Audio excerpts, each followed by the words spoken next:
O que são os juros reais e por que isso é tão importante? Existe muita confusão, especialmente na mídia, quando se comenta sobre juros reais. Mas muito pouca gente entende exatamente o que são esses tais juros reais e como calculá-los de maneira correta. Aproveitando uma pequena explicação teórica, na economia os juros representam o valor do dinheiro no tempo, ou seja, o custo efetivo de se adiantar uma decisão de consumo, que você poderia poupar e gastar somente lá na frente, ou o retorno de um investimento. Decidida pelo Copom, a taxa Selic é o referencial básico da economia, sendo que ela representa o custo do dinheiro no espectro temporal especificamente de 12 meses do momento da decisão de juros. Mas ela é somente um referencial, pois a taxa praticada pelo mercado embute uma série de fatores, uma série grande inclusive de fatores, entre eles a perspectiva de alteração de juros pelo próprio Banco Central, riscos inflacionários ou mesmo da gestão do governo, governo que gasta demais e eleva o custo fiscal, e o cenário para a atividade econômica, um dos pontos mais importantes.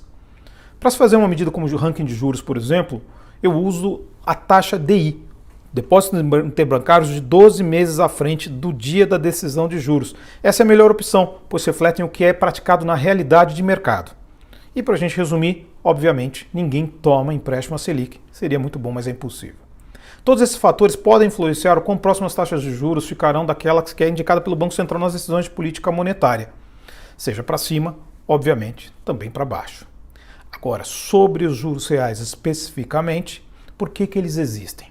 Os juros reais se referem principalmente à remuneração dos juros no tempo, descontada a inflação do período. Existe a versão ex post, ou seja, que olha para o passado da inflação com o futuro dos juros, o que não faz muito sentido, principalmente em termos de política monetária. Afinal, os bancos centrais eles fazem política monetária baseados nas projeções de inflação futura, a ancoragem da inflação e não na inflação realizada. Por isso, o uso da inflação da projeção de 12 meses à frente da data de decisão de investimentos ou mesmo a data da decisão de política monetária, o que se chama da taxa ex ante. Também não se deve usar a inflação acumulada para o ano ou projetada para o ano fechado. Esse é um erro muito comum que as pessoas acabam fazendo. Outro erro muito comum ao se calcular é simplesmente subtrair a inflação projetada dos juros. O erro ocorre pois ambas são literalmente coisas diferentes. Ou seja, não se pode extrair bananas de laranjas, são coisas diferentes. Irving Fisher, um economista americano, ele criou a base da equação da teoria quantitativa de dinheiro, que deflaciona os percentuais no tempo, e a sua versão final é conhecida como equação de Fisher, exatamente em sua homenagem. E por que usar juros reais? Eis a pergunta interessante. De maneira simples, vamos pensar o seguinte: ao contrário dos juros, a inflação é considerada a perda do valor do dinheiro no tempo. Um exemplo, você ganha R$5.000, teve um aumento salarial de 2% no ano, mas a inflação do ano foi de 4%. A inflação não só levou embora o seu aumento salarial, como também pegou um pedaço dos seus ganhos, ou seja, você ganha menos do que no ano anterior. Isso porque os seus custos subiram acima dos seus ganhos. E só um parênteses, esta é a maneira correta de se utilizar a taxa ex post. O mesmo ocorre com investimentos, agora a taxa ex ante.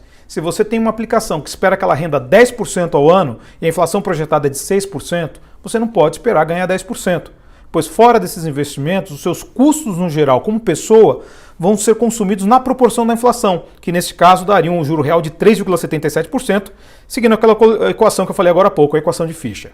O termo real não é à toa, pois indica realmente quanto você ganhou no final de um período destacado.